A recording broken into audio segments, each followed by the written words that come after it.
Okay, guys, sorry for the delay. We were given a link by UEFA which didn't work, so we had to work hastily to get a new one, which we have.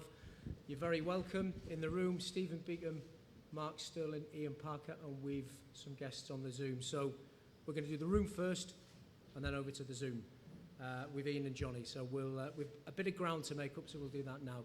Stephen, do you want to kick us off? Yeah, thank you.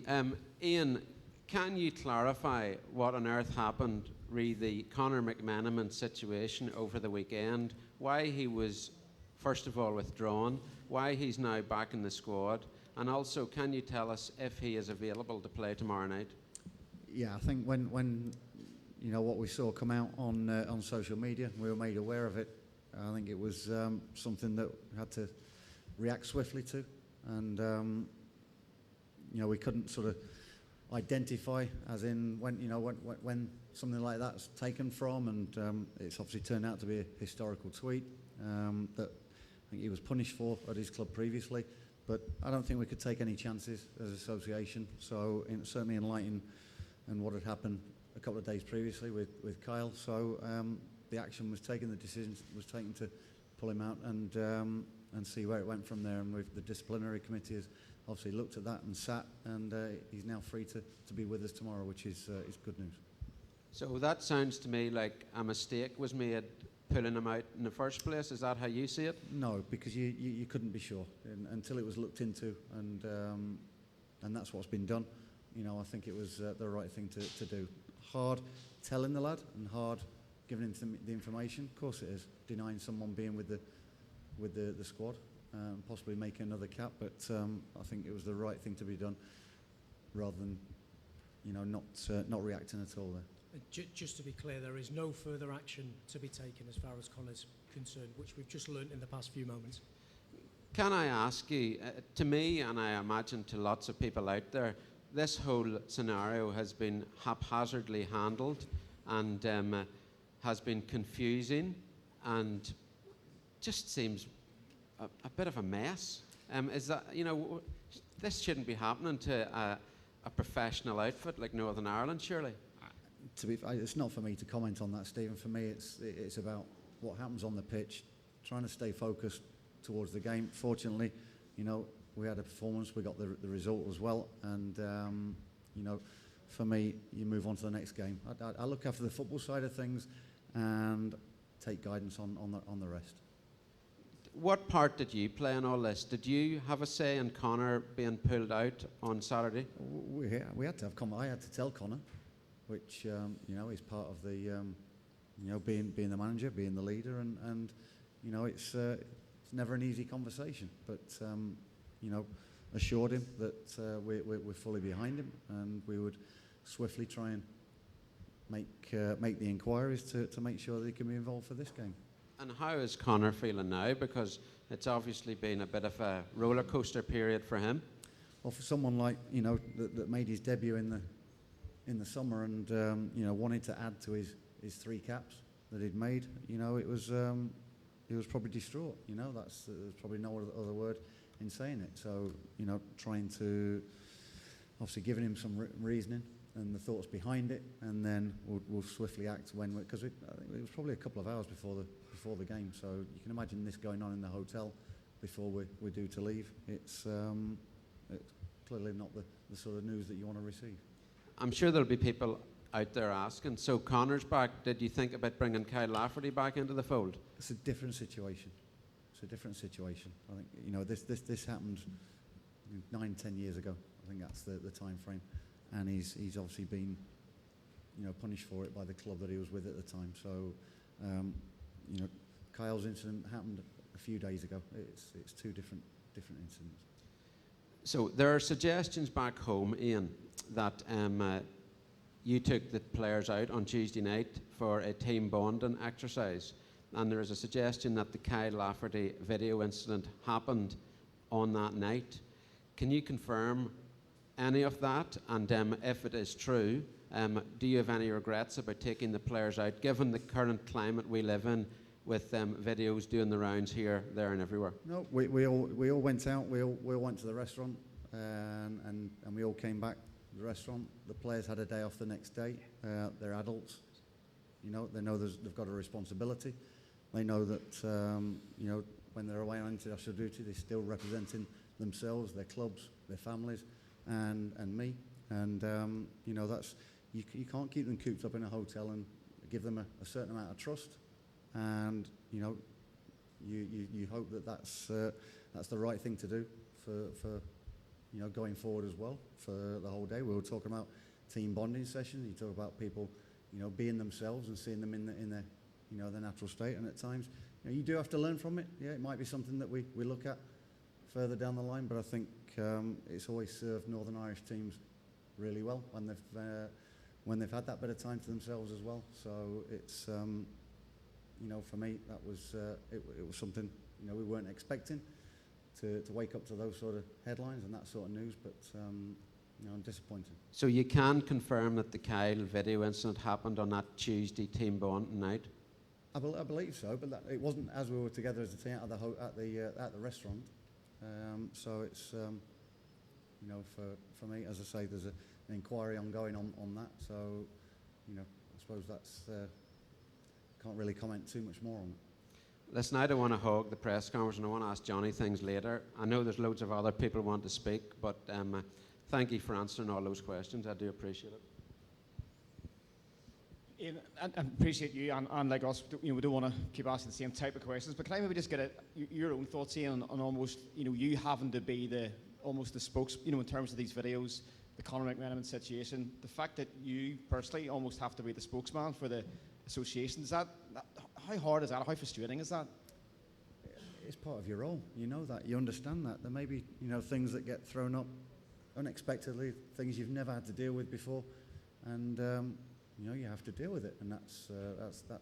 Again, you talk about being a head coach or a manager, whatever you call it. You're in charge of these players, and you times when there's disappointments happen, you've got to be there for them, whether it's to be a father figure, bit of advice, or to crack the whip, or to be the bearer of bad news. It's all part and parcel of the role.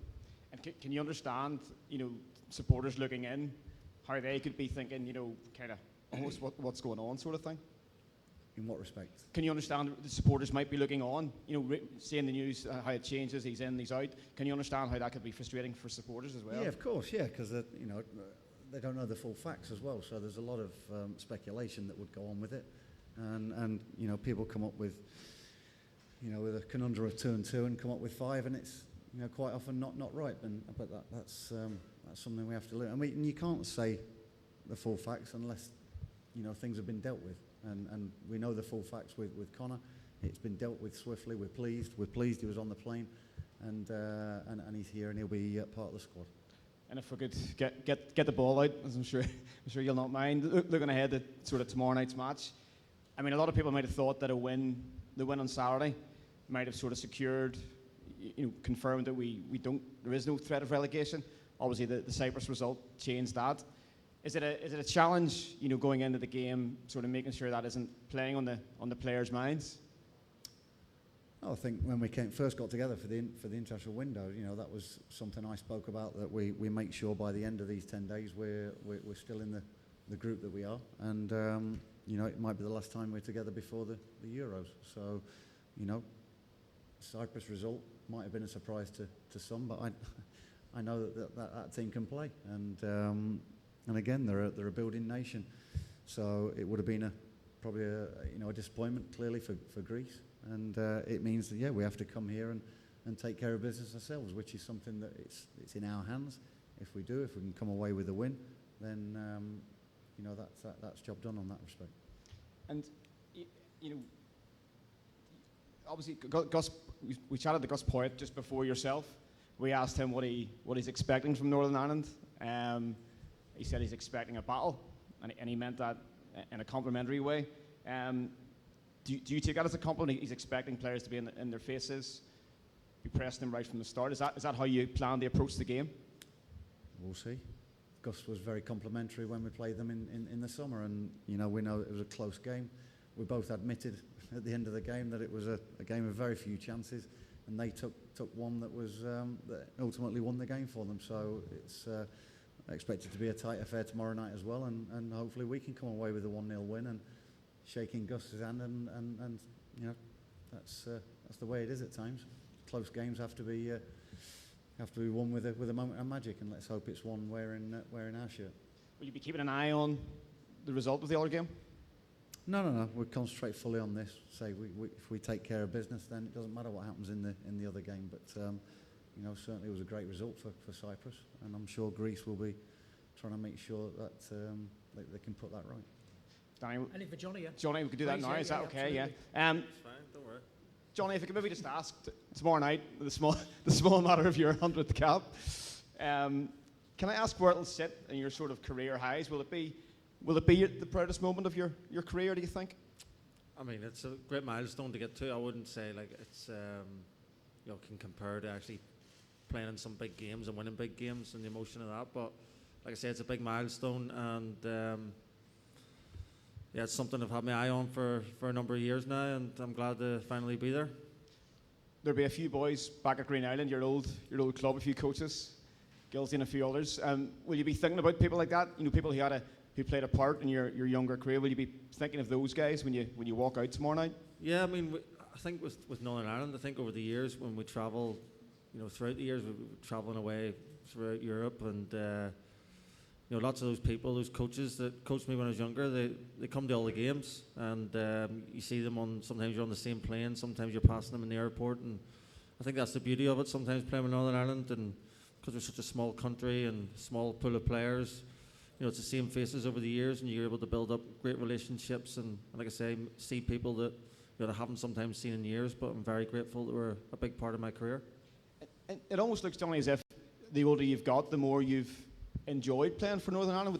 Would that be fair? Yeah, I would agree with that. I think sometimes when you're young, you know, you think you can take things for granted, and you know, probably went through a spell in my career where, you know, I came to the realisation of how big the games were and how much they meant to me, and obviously going to the Euros, qualifying for that, and the culture that was created around that was like, it's probably the best experience I've had in football, and you know, probably made me realise, you know, how much playing for your country means to you. And just lastly from me, Johnny, irrespective of the fact that it's taken some of the attention away from your 100th, from the players' point of view, with all the stuff that's gone on with the videos, I mean, does it frustrate the players? Do you talk about it? Does it annoy that those players end up sort of doing these things as such? No, I think there's obviously I think with Connor, you know, it was a couple of hours before kickoff, and Connor sort of bumped into him in the corridor and said he had to go home. He was going home, so but then, you know, half an hour later you're on the bus going to the game. You got to switch on, got to get your mind on the game and try and deal with that. And then Connor was back in the next day, which was good to see him, get him back in the squad, and you know, hopefully he can contribute tomorrow night. Johnny, first of all, congratulations on reaching 100. Phenomenal achievement, and you've been an absolutely top class and a credit to Northern Ireland over the years. Thank you. A pleasure to deal with, I have to say. I know you were reading about what the other three Centurions thought about you as a Northern Ireland player. You're about to go into that category. How do you see yourself as a Northern Ireland player, having started all the way back in 2006? I probably look at my Northern Ireland career with, you know, some great highs and some lows. You know, like I've made mistakes myself, and suspensions have been sent off, and you know, you look back on them, and sometimes you can't always look back with regret, but you do sort of think, oh, wish I'd done things sometimes a little bit differently. There's no doubt about that. But you know, I'm very proud of where I am today, and it gives me even greater respect for the three boys. I can't say boys, Pat Jennings and Aaron Hughes and Stephen Davis. You know, the achievement, and you know, I get greater respect for what they've achieved, and you know, I think I'm getting a lot of accolades for reaching 100. But you know, every cap that Stephen Davis plays over 100 is even more impressive, and you know, he's still doing that. He's on 139. He's going to hit 140. So, you know, he's a big inspiration for everyone. And what about Northern Ireland right now? Where are we at? After a good result, that's where we're at. I think I think I spoke before in the programme notes. I was reading them again the other day, and nothing's really changed. I said before the game that it was a tough 4 games for us in the summer. I think if you look at the difference that the experienced players coming back in, there was a lot of injuries during those 4 games. A lot of experienced players are missing, and the difference they can make to your squad and to how you play. And going 1-0 down the other night, I think we showed good character, and I think you get that from experience too. And we're able to come back into the game with a bit of belief, and eventually get the win. And do you believe that this squad, under this management, can take the country to another major finals in the next few years, i.e. Euro 24? I think so, and I think it's always great to see the young. We had that experience of the young lads being able to get their game time in the summer, and what they'll have learned from that. I think some of them have shown real promise. It sort of takes you back to whenever coming into the squad myself, and how the older players received me then. I want to receive them in the same way, and I know we all do. I thought Connor Bradley was outstanding the other night. Shea Charles came in onto the scene in the summer, and that's what we want to see. Young lads making an impression, and hopefully be able to take the country forward. And I'm assuming, Ian, that Johnny's going to be captain tomorrow night. He is, yeah. And just for your own thoughts on Mr. Evans here, what a contribution he has made to Northern Ireland football. It's a privilege being able to manage him, and that's with both him, Stephen, the other older players. They've been for me an inspiration. That I try and pick their brains as much as we try and lead as a way to try and play as a team, as a group. But without these boys, I think the younger lads can't perform the way they have done, the way they're coming through. And quite right, as he just said, he was a young player once and was welcomed in by the experienced players. And it's invaluable to have someone with Johnny's experience still playing at the highest level, and say leaning on him as much as possible. Okay. Thanks, Stephen. Thanks, Johnny. Ian. Stephen. Oh, sorry.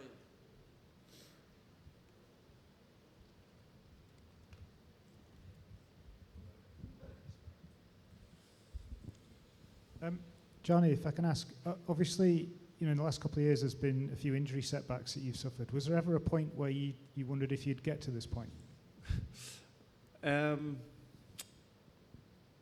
I don't think I ever felt like that, but I did think probably at one stage if I get one more big enough injury that I could keep me out for a long time, and especially in the last 6 months, a year or so, then it might have. But I think over the last couple of years I've had a couple of setbacks with COVID situations and that, and I ended up missing a couple of camps, which sort of set me back a bit. I was hoping I probably set my target a bit too ambitious, but I probably thought I'd had 100 caps over a year ago.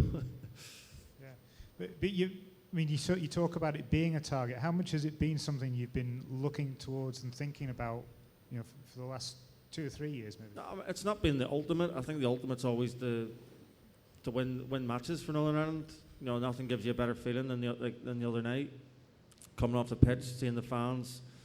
But I think it's always been there in terms of thought. It's nice something that it'd be nice to have. And if I never ever hit it, it's not something I don't think would ever have eaten away at me. But because even if it was still being in the 90s, it's still an incredible achievement. But I suppose hitting that 100, it was just something I could sort of say, I've hit 100 caps, it'd be nice. It's something that like I say, I've had my eye on, and I'm pleased I can do it. And now that you do go into a similar category as someone like David, are you ready for us to start asking you what your next target is and where that line might be? I can remember David over the last couple of years kept getting asked that question every time, and he was answering the same thing. So whatever he said, I'll just repeat that. Great stuff. Quote him on it. Thank you. Ian, I just want to ask one more thing regarding Connor. You mentioned when you were speaking earlier that he was obviously distraught when you had to tell him he was out of the squad. He'll have had a bit of a whirlwind, sort of 24 hours out of the squad one day and then on a plane the next. Is he in the right frame of mind to be involved tomorrow? Have you had that conversation with him? Yeah, he is, yeah. He's, I think, one thing giving him the bad news, it's another then saying, look, we want you to travel. We think, everything will be cleared by then, hopefully, and you know, he had no hesitation at all. So to be able to sort of give that news to somebody, you know, is obviously a better conversation to have. Yeah. That gives you more options for tomorrow night. How many changes are you thinking of making, given, you know, how Saturday went? Well, the session tonight will tell me quite a lot as well. So it's something that we've thought about. We'll continue thinking about.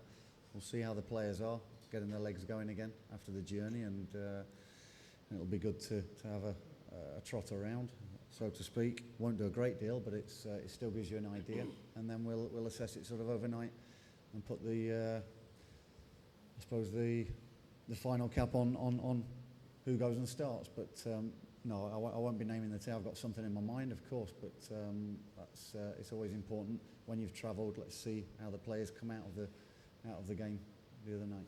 Yeah. And we spoke after the win on Saturday about it being a big relief to sort of get that one off your backs. Have you noticed a difference in the players since then? I have to say, there's always a good mood in the squad, and that's, you know, credit to the players. You talk about, you know, as a manager, how do you feel, and you don't try and get too high. And I don't get too high, I don't get too low about defeats there, and the players have been very level-headed about it. They know there's another game coming, very important game, and if we can put back-to-back wins together, you know, I think we did that last September. It was the last time we won 2 games on the trot, and it's, you know, winning games of football breeds confidence, and that's what it does. It gives us more confidence. We know we can play better as well.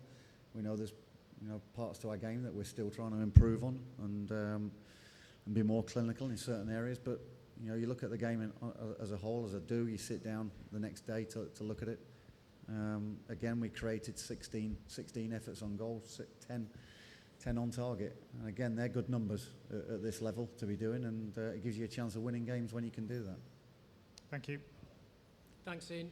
We'll go to the Zoom panel. Guys, I will say the guys are training at 7 o'clock our time, so we will need to wrap this up before 5 o'clock UK time. So encourage a bit of swiftness, please. Kenny, can you hear us? Yes, thanks. How you doing, Ian? Hi, Kenny. Good. Ian, just on the general point, without going into individuals, is there almost a case with players, would it be advisable to have an amnesty for historic tweets and the like, because that, you know, and say, look, have you done something silly in the past? Let us know about it, get out in front of it, because, you know, rather than having the situation where Connor was put into something over, 7, 8, 10 years ago, you know? Yeah, I think it's certainly something that when I was playing, there was no social media. It tells you how old I am. But, you know, it's one of those where you have to give yourself a chance of just not slipping in any sort of way, you know. Even if you go to a coffee shop, maybe there's someone with a phone that may be trying to catch you out, someone trying to can I take a photo of you, but they're actually taking a video and they speak to you, and it's so easily done nowadays. So you've got to be very careful as players, especially, and you know, when you are in the, I suppose, in the public light, it's you're always there to be tripped up. I suppose it's a shame that you have to be on your guard all the time, because most people that speak to you do it in genuine good faith. But no, it is something that I think the clubs have to play a big role in that, which they do. I know in many clubs that I go into, I know that the media officer is probably someone who speaks to the players regularly and makes sure that they're doing the right thing. You know what the easiest thing is, though? Just don't be on social media. Jonny, just on that aspect, obviously you're not quite as old as Barra, but you're sort of, you know, older generation. Have you considered just dropping your phone into the Aegean Sea? Is that something that you might do, you know, in a Vardy-like fashion? No, I'm not a big social media personality, influencer, whatever. So I don't really. I mean, I don't even know. I think someone posted that video. I'm sure. I don't even know if Connor posted that himself, for example. But yeah, I suppose there's always situations where you can be caught out on numerous things.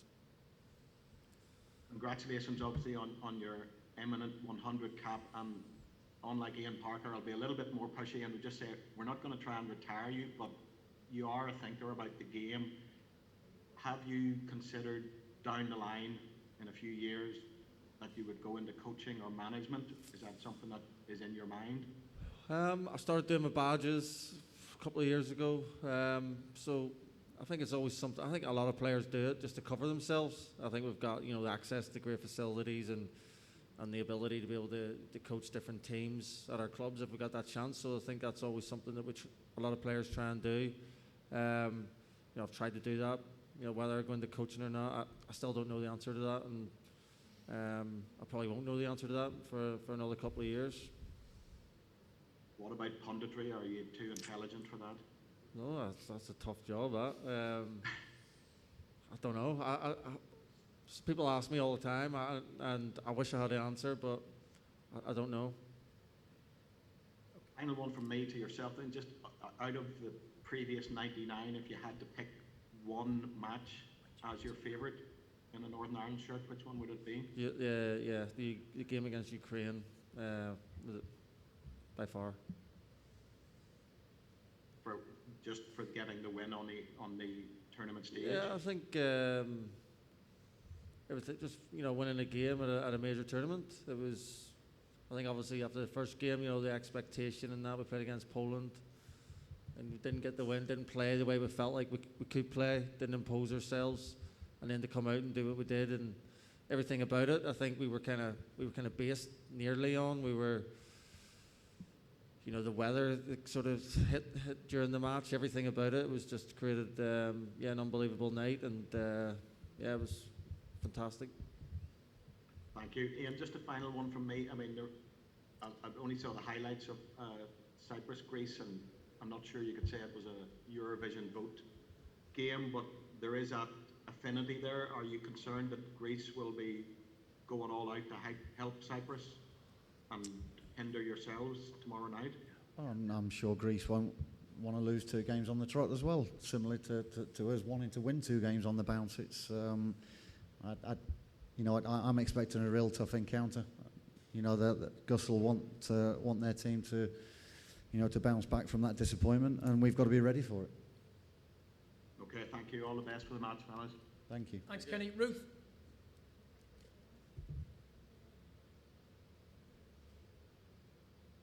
Sorry, technology again. How are you both? Ian, sorry, I missed the start of this press conference. I know you've covered everything, but I missed the start just with the link not working. I just want to confirm that the situation with Connor, did the IFA did a disciplinary committee do an investigation into it, or is it because it was dealt with by his club at the time? What's the situation, just for the sake of a soundbite here? I actually don't know what the sequence of events was, but the disciplinary committee has clearly sat, and obviously the ruling has come out that he's allowed to play. So that's good news for me, good news for Connor and the rest of the squad. Okay, thank you. And Jonny, I know I spoke to you the other night, so I don't need to go in over that again. But just with the game fast approaching now, are you feeling any differently than you would going into a normal game? There is obviously a wee bit more attention on you. I know you're a pretty level-headed guy and you don't let too much phase you, but is there any difference about this game knowing that it is such a milestone? For me personally, no. So someone asked me that earlier, like, does it feel different? I was like, no, it just feels like a normal game. I suppose it does, and I think with a quick turnaround between the 2 games, all I'm thinking about is recovering and making sure that I'm going to be, physically in as good a condition as possible. And they're kind of the only thoughts on my mind right now. I know I've got my family coming out, so that'll probably take my mind off it again in a different way. So I'm just making sure they all arrive safely tonight. So yeah, there's plenty of distractions. Brilliant. Well, enjoy it. Thank you very much for your time. Thank you. Cheers, Ruth. Dave?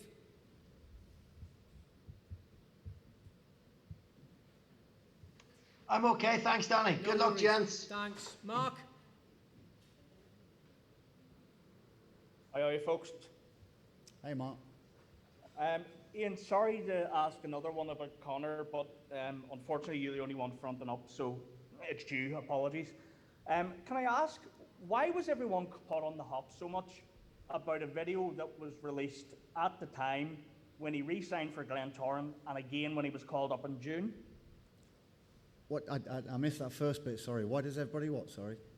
Why were the Irish FA caught on the hop, considering this video has been doing the rounds several times over the years? I can't answer that, Mark. To be honest, I don't know. That's say when it came out. You know, I think it was a couple of hours before the game, 3 hours before the game, and for me, mind was probably solely on the football side of it until I had to sort of speak to him and sit him down. So I can't answer the question that you probably want me to answer in full on that. Okay, no problem.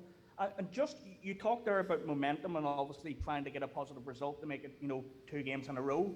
If that happens, Ian, would you be likely to be pressing the IFA to try and get friendlies in November? Because I believe FIFA have now said it is an international date. FIFA have now said it's a.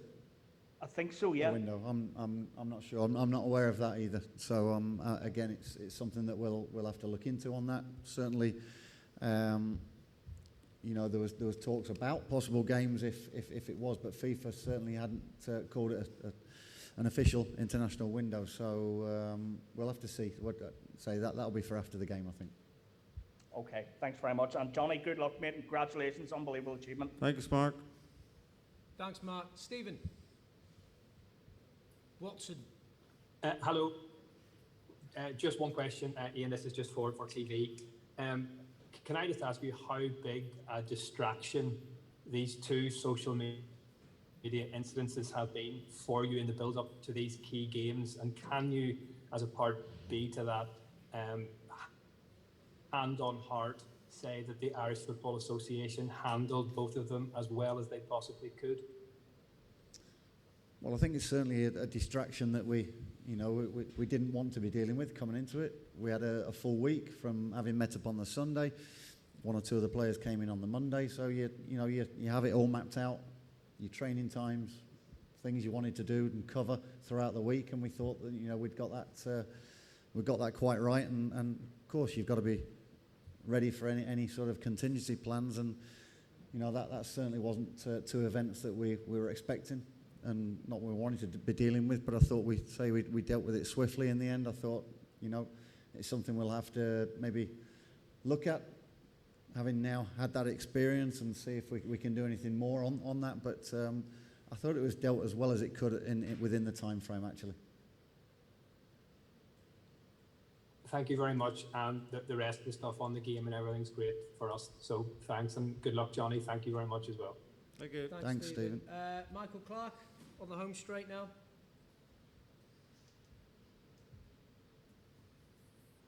Guys, I'm all right, thanks. Okay, Stephen Looney. Thank you, Danny. Hello, Ian, and hello, Johnny. Quick question to each. First of all, to the Centurion, Jonathan Evans. It's been a long road coming.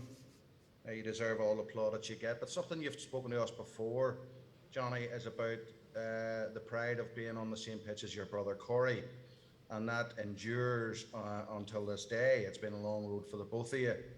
Is it a discussion you've sort of bantered each other with about, or like you have a very close relationship? Has he been there for you in some of the dark days over the 99 caps so far? Yeah, I think we've both gone through them together. I'm sure they're at different times. We've been able to enjoy the good times. I mean, I've enjoyed Corey's debut. I wasn't playing that game. I got injured the day before, but to see him score in the last minute, I don't think it was his debut, but his first competitive start maybe. And there's been other times, highs and lows. You go through them together, and I think that's been the beauty of it. We've been able to sort of have each other to confide in throughout those times, and also enjoy them at the same time. Thanks, Johnny, and good luck tomorrow night. I know we're pressing on. Ian, just a quick one for you, and I'm looking clarification. I mean, I do feel it's unfortunate you've had a lot to deal with when you're focusing on 2 games of football. That is your remit as manager. I just noted earlier on you said that you look after the football side of things and you take guidance on the rest. I'm trying to establish, was there a decision taken to put you up front and central to face the press on Friday? Did you take that decision yourself? Were you advised to take it by perhaps the chief executive? How did it come about that you have had to deal with all these perhaps non-football matters, and the chief executive of the Irish FA has been nowhere to be seen? I think I'm generally the face of the questions, clearly, and I'm quite comfortable in doing that, Stephen. Clearly, it's things that you don't want to be talking about in the lead up to a game. You'd much prefer talking about the football side of it, and I'm pleased that did take care of itself. And I think we dealt with it actually as a group together pretty well in the end. And it's there'll clearly be a fallout from it. Clearly, people will speculate it could have been done better, this and that. But for us, maybe it's something that once the window's closed and finished, we look at things and how we can deal with it and can things be done better, and that goes on all the time, I'm sure, at the top level. So no, I'm more than happy and comfortable facing questions from the likes of yourself, Stephen, and hopefully we can answer it as full and as wholesome as possible. Thank you for your time, Ian and Jonny and Danny. Best of luck tomorrow night. Thanks, Stephen. Thanks, Stephen. everybody. All the best. Good luck, guys. Thanks. Bye-bye.